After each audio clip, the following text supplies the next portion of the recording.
Ellen Marsh had been digging for an hour. Then her 8-year-old son whispered from the doorway, "Mama, they're watching." She didn't look up. She already knew. For of Mayor Holt's men, leaning against the fence, arms crossed. The well had been sealed for 3 days. Her hands were bleeding through the mud. She drove the shovel into the cracked earth again. The September sun hammered down on Caldwell Flats, New Mexico, 1884, and the red dust stuck to everything it touched. "You're wasting your time, widow," called one of them. A man named Briggs, with a tobacco-stained grin. "That well's been sealed. Town ordinance." Ellen didn't look up. She drove the shovel into the cracked earth again. "There's no ordinance," she said. "I read every paper in this town's record office. Twice. Well, maybe you missed one." Her son Tommy was watching from the laundry house doorway. 8 years old, thin-shouldered, trying very hard not to look scared. Ellen had told him that morning, "Whatever happens, don't cry in front of them." She hadn't cried in front of anyone in 4 years, not since the day she buried her husband in a Kansas churchyard and realized the bank owned everything he'd left behind. She drove the shovel down again. The sound of a heavy wagon reached her before she saw it. The deep groan of iron wheels on packed dirt, the slow thunder of 6 draft horses working in tandem. The kind of sound that meant serious weight and serious purpose. Every man at the fence post straightened slightly without meaning to. Jack Calloway's freight wagon was the largest thing that moved through Caldwell Flats on a regular basis. 14 feet of reinforced oak bed, canvas-covered, loaded with goods that kept half the territory alive. Jack himself sat on the driver's bench like a man who had never once in his life been in a hurry, reins loose in his scarred hands, hat pulled low against the sun. He was 42 years old and built like the country itself. Wide through the shoulders, weathered, unhurried. He had a jaw that looked like it had been cut from the same red rock surrounding this valley. His eyes were the color of old iron. Men in Caldwell Flats did not pick fights with Jack Calloway. Not because he was violent. Because he was the man who decided whether their stores got flour and salt and medicine, or whether they didn't. The wagon stopped. Jack set the brake with one boot, climbed down without rushing, and walked to the well. He didn't look at Ellen. He looked at the iron plate bolted over the well cap, studied it for a moment, then crouched down and pulled a wrench from his belt. Briggs stepped forward. "Now hold on, Calloway. That well's been sealed by order of—" "I bought the water rights to this well this morning," Jack said. His voice was flat and unhurried, the same tone a man might use to discuss the weather. "Paid Holt's clerk $40. Got the paper in my coat." He fitted the wrench to the first bolt. "Anyone who wants to argue about it can come find me after I finish my route." He turned the bolt. It shrieked against the iron plate. Briggs looked at the other men. The other men looked at Briggs. Nobody moved. Jack turned the second bolt. Ellen had stopped digging. She was watching him from the ground, mud on her face, hair falling loose from its pins, shovel still in her hands. She didn't say thank you. She didn't say anything. She just watched him work with the focused attention of a woman who had learned to evaluate every situation for hidden costs. The plate came free. Water, dark and cold and real, sat 6 feet below. Jack stood, tucked the wrench back in his belt, and walked back to his wagon without once looking at Ellen directly. He climbed up, released the brake, and clicked his tongue at the horses. The wagon rolled on. Briggs and his men drifted away in ones and twos, like smoke and wind. Tommy came running from the doorway. Mama, who is that?" "That," Ellen said, lowering her bucket into the well, "is Jack Calloway." "Is he good or bad?" Ellen listened to the water rise. "I haven't decided yet." She had come to Caldwell Flats 6 months ago. She brought $43, a trunk of equipment, and a plan that most people called foolish. A laundry house in a mining and ranching town, they said. Who's going to pay a woman to wash their clothes? As it turned out, every miner, every ranch hand, and every traveling merchant who passed through. Men who hadn't worn a clean shirt in 3 months. Men who paid in coin and didn't ask questions. Ellen had built her business from nothing, the way she built everything, by working before sunrise and after dark, by solving problems before they became crises, by refusing to let anyone see her flinch. But Mayor Holt had decided she was a problem. She wasn't entirely sure why. Maybe it was because she'd refused to pay his informal business fee.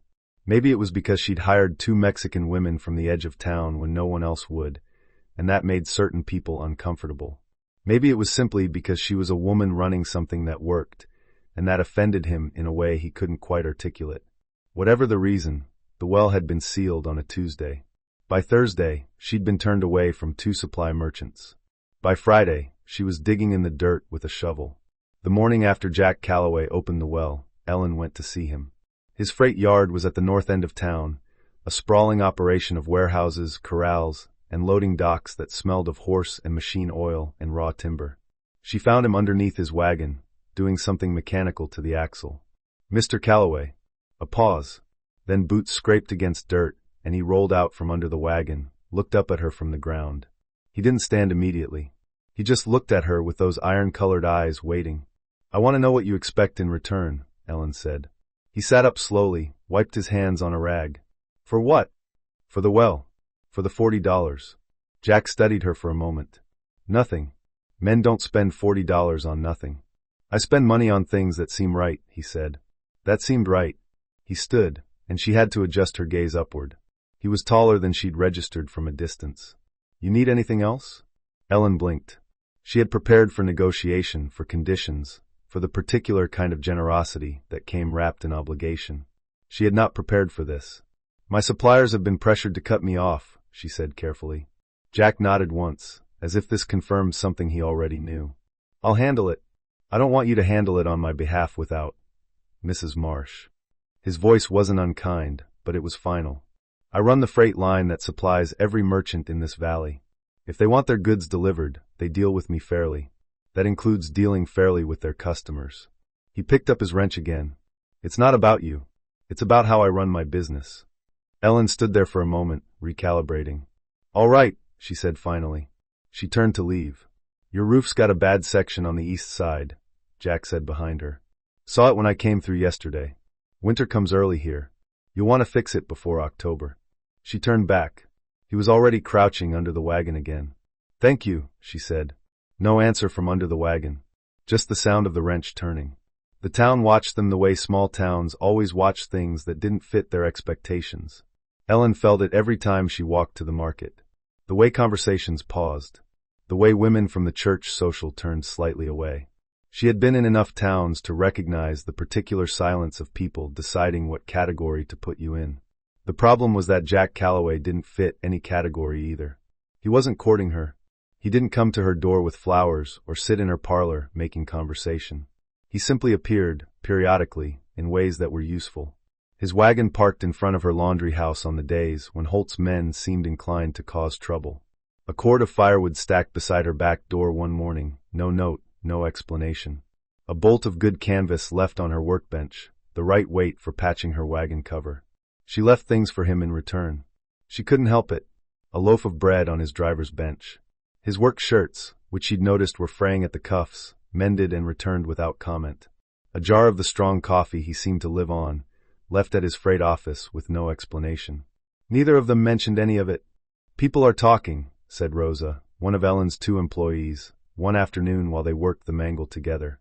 Rosa was 26, sharp-eyed, and had an excellent grasp of town politics. "They say you and Calloway have an arrangement." "We have a business understanding," Ellen said. "That's not what they're saying." Ellen fed a sheet through the rollers. "What are they saying?" "That you're his woman. That he's keeping you." Rosa glanced at her sideways. "Mrs. Holt told the Reverend's wife that it's indecent." Ellen's jaw tightened. "Mrs. Holt's husband sealed my water supply and tried to starve my business. I don't put much weight on her opinions about decency." "No," Rosa agreed. "But the Reverend's wife does. And she runs the school board." She paused. "Tommy's enrollment review is next month." Ellen stopped working. That was the thing about small towns. They always found the exact right pressure point.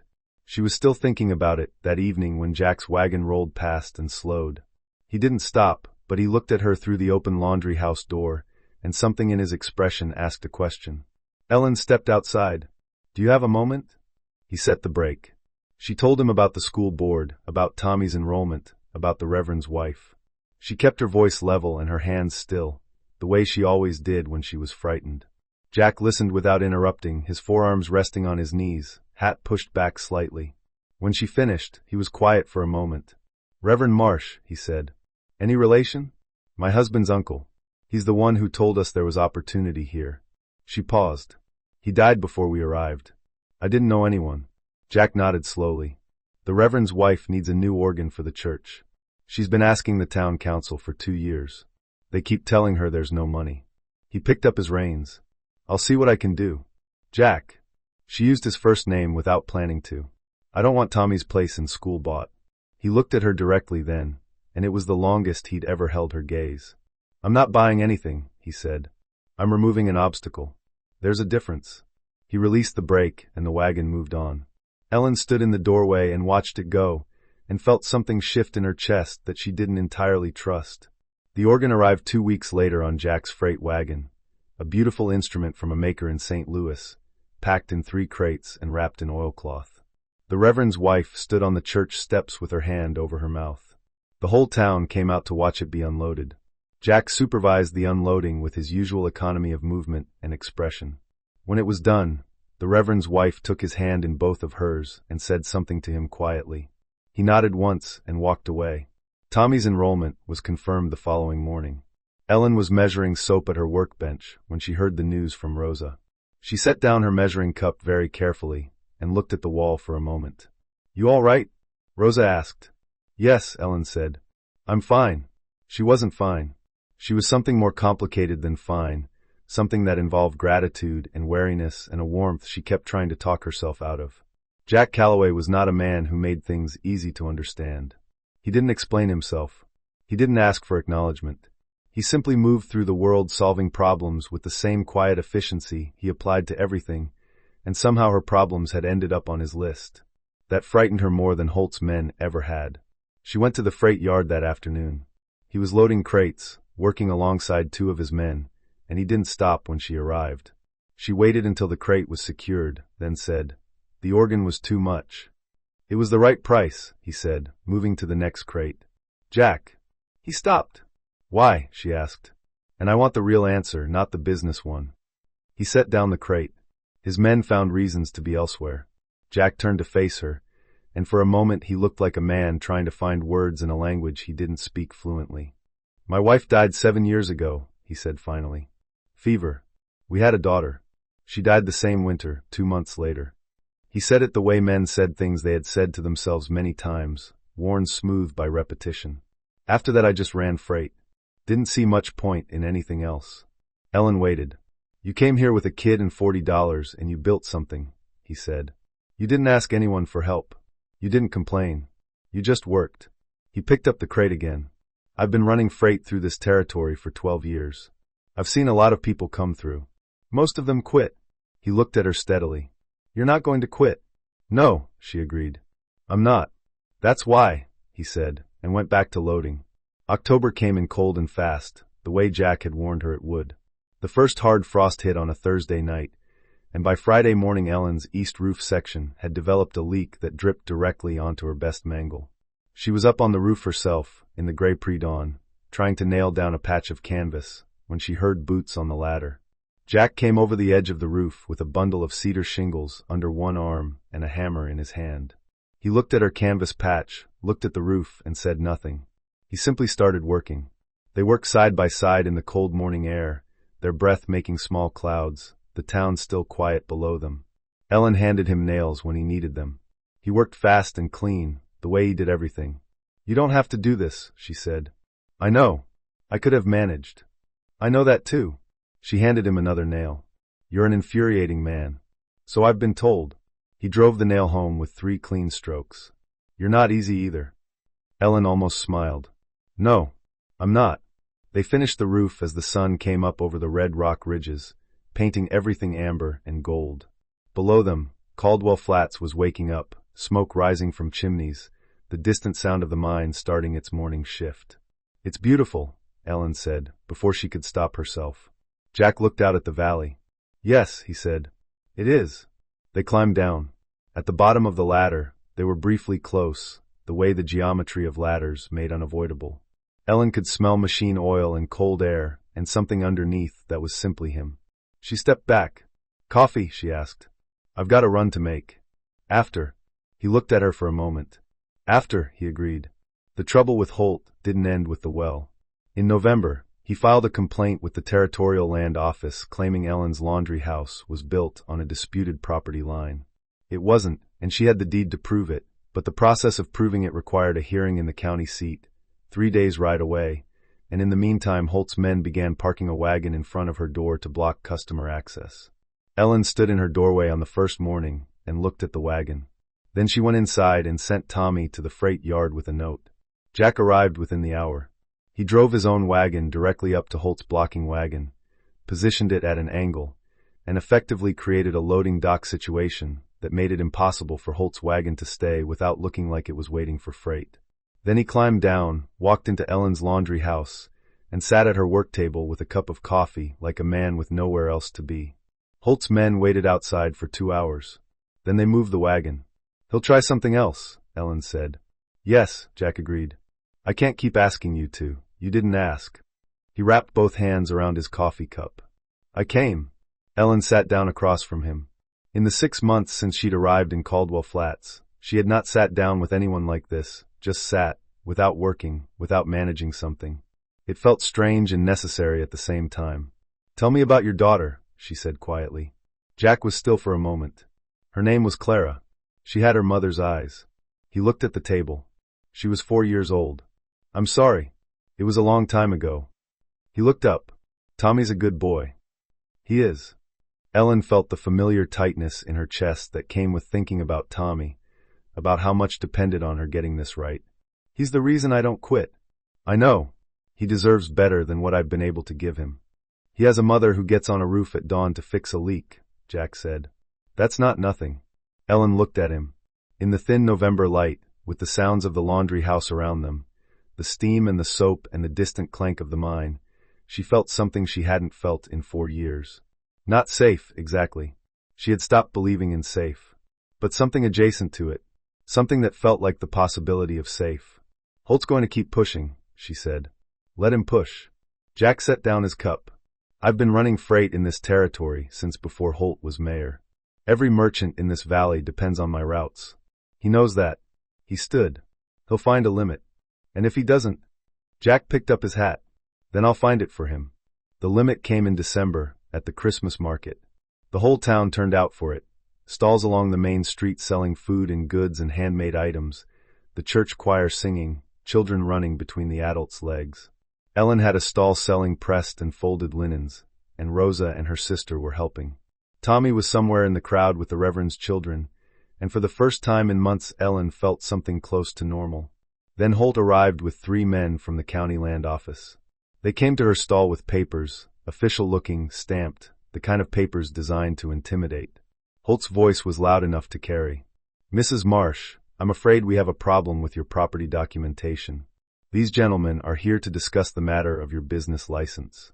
The market went quiet in that particular way that meant everyone was listening while pretending not to. Ellen looked at the papers. She had seen this tactic before in 2 other towns, in 2 other lives. Official papers that meant nothing, but looked like everything. She kept her face still. "My license is current," she said. "Filed in September. You can check the county record. There seems to be an irregularity." "There's no irregularity." Her voice was steady. "And you know it." Holt smiled. It was the smile of a man who had the crowd and knew it. "Mrs. Marsh, I understand you're upset, but these gentlemen have come a long way." "Those papers are from the county assessor's office," said a voice behind her. "Not the land office. And the assessor's jurisdiction doesn't cover business licenses." Jack was standing at the edge of the stall. He hadn't appeared from anywhere dramatic.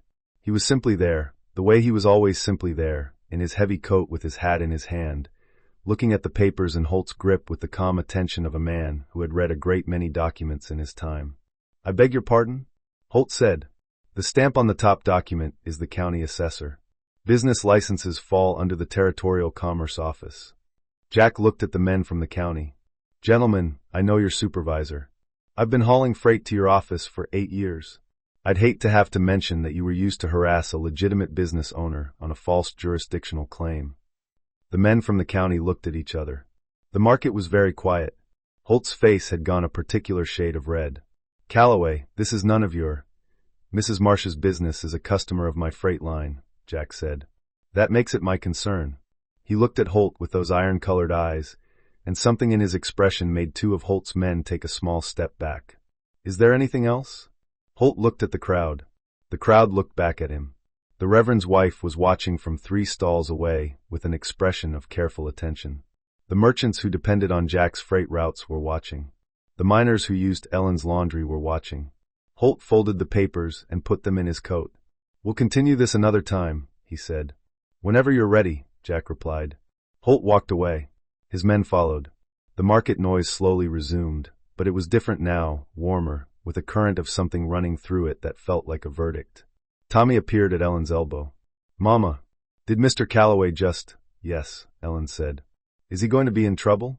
Ellen looked at Jack, who had moved to the edge of the market and was talking to one of the county men in a low, easy voice, the conversation of 2 professionals settling something practical.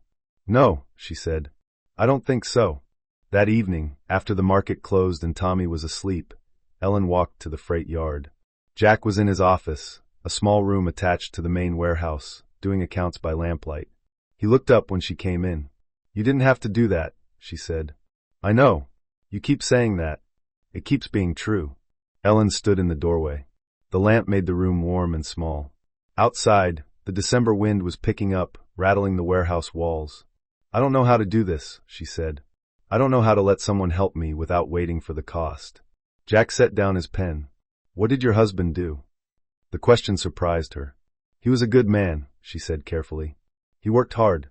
He made promises he couldn't keep. Not from cruelty. From wanting things to be better than they were." She paused. "When he died, I found out we owed more than we owned. I had Tommy and $43 and a trunk of equipment. And you built a business." "I had to." "No," Jack said. "You didn't have to. You could have gone back east. You could have found someone to marry for security. You chose to build something." He looked at her steadily.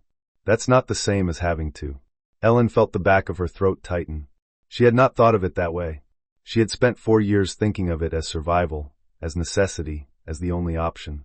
The idea that it had been a choice, her choice, something she had done rather than something that had happened to her, was unexpectedly powerful. "I'm not good at trusting people," she said. "I know." He picked up his pen again. "I'm not either." "Then how do we—" She stopped. Jack looked up. "How do we do this?" she finished. He was quiet for a long moment. The lamp flickered. Outside, the wind pushed against the walls. "Same way you fix a roof," he said finally. "One shingle at a time." January brought a blizzard that shut down the territory for 4 days. Jack's freight operation ground to a halt. Ellen's laundry house ran on reduced hours. The town hunkered down, and for 4 days the world contracted to the distance between buildings. On the 2nd day, Jack appeared at her door with a sack of provisions and the information that the road to the county seat was impassable. On the 3rd day, Tommy talked him into teaching him to play checkers, and Ellen sat by the stove mending while the 2 of them argued cheerfully over the board. On the 4th day, the storm broke, and the world opened up again, and Ellen realized that the 4 days had been the most peaceful she had spent in years. She didn't say that, but she thought Jack knew it anyway. In February, Holt made his last move. He went to the Territorial Commerce Office himself, in person, and filed a complaint claiming Ellen's business was operating without proper sanitation standards. It was the kind of complaint that required an inspection, and inspections could be delayed, and delays could be expensive. Ellen found out on a Tuesday morning. By Tuesday afternoon, Jack had sent a telegram to the Territorial Commerce Office informing them that he would be personally escorting the inspector to Caldwell Flats and would appreciate an expedited review given the harassment his freight customer had been experiencing. The inspector arrived the following week. He spent 2 hours in Ellen's laundry house, examined everything, and issued a certificate of compliance on the spot. He also, Ellen later learned, filed a separate report about the pattern of complaints originating from Mayor Holt's office. Holt did not file any more complaints. Spring came slowly to Caldwell Flats, the red rock warming, the scrub grass greening along the creek beds. Ellen's business had grown through the winter, word having spread to neighboring ranches and mining camps. She had hired a 3rd employee and was considering a 2nd mangle. One evening in March, Jack came to the laundry house after closing time. He stood in the doorway with his hat in his hands, which was unusual. Jack was not a man who stood in doorways with his hat in his hands. "I want to ask you something," he said. Ellen set down her ledger. "All right. I'm expanding the freight operation, taking on a southern route down to the border towns. It'll mean I'm away more." He looked at his hat. "I don't want to be away more." Ellen waited. I've been thinking about what you said, about not knowing how to let someone help you. He looked up. I've been thinking about it since December. And I think we're both bad at this for the same reasons. He came inside, which he rarely did without being invited. I think we've both been alone long enough that we've forgotten it's a choice. Ellen's heart was doing something she didn't entirely trust. Jack, I'm not asking you to stop being who you are, he said. I'm not asking you to need me. I know you don't need me. He set his hat on her work table. I'm asking if you want me. Because I want you. I want this. Whatever this is. The laundry house was quiet around them. The smell of soap and clean linen, and the faint trace of machine oil that always seemed to follow him. Tommy likes you, Ellen said. I like Tommy. He needs stability. He needs, Ellen. His voice was gentle but direct. I know what he needs. I know what you need. I'm not asking you to decide everything tonight. I'm asking if you want to try. She looked at him for a long moment. This man who had opened a well and fixed a roof and stood between her and a mayor's petty cruelty without ever once making her feel small. This man who had left medicine on her doorstep and taken checkers lessons from her son and said more in silence than most men said in speeches. One shingle at a time, she said. Something shifted in his face. Not a smile exactly. Something quieter and more permanent than a smile. One shingle at a time, he agreed. They were married in April, in the same church where the organ Jack had bought now filled the Sunday mornings with music. It was a small ceremony. Rosa and her sister were there. The Reverend's wife, who had become something of an unexpected ally, sat in the front pew. Several of the merchants who depended on Jack's freight routes came, and a surprising number of miners who had been using Ellen's laundry since the beginning. Tommy stood beside Jack during the ceremony, very serious, very straight, wearing a new shirt that Ellen had made him. When the Reverend pronounced them married, Tommy looked up at Jack with an expression that was trying very hard to be dignified and not quite managing it. Jack put his hand on the boy's shoulder. That was all. But Ellen saw it, and felt something in her chest settle into a place it had not occupied in a very long time. After the ceremony, at the small reception in the church hall, Mayor Holt appeared briefly in the doorway. He looked at the room, at the people gathered, at Jack standing beside Ellen with his hand at the small of her back. Then he left without speaking. Nobody missed him. That evening, as the sun went down over the red rock ridges and the town settled into its evening quiet, Ellen and Jack sat on the freight yard steps with Tommy between them, the boy half asleep against Jack's arm, a new schoolbook open in his lap. He's going to need new boots before summer, Ellen said. I'll order them on the next run. The south route. When do you leave? 2 weeks. He looked at her. I'll be back in 10 days. I know. She leaned her head back against the warehouse wall. I'll be here. The stars were coming out over the desert, sharp and cold and impossibly numerous. The freight yard smelled of horse and timber, and the particular clean smell of cold air moving through open country. Jack, she said. Thank you. For all of it. He was quiet for a moment. You built the business, he said. You fixed the roof. You raised that boy. He looked out at the darkening valley. I just moved a few obstacles. Ellen smiled. You moved a great many obstacles. You would have moved them yourself eventually. Maybe. She looked at Tommy, asleep now, his schoolbook sliding from his fingers. But I'm glad I didn't have to. Jack reached across and caught the book before it fell. He set it carefully on the step beside him, and his hand came to rest near hers, not quite touching, and then touching. The desert night settled around them, vast and quiet and full of stars.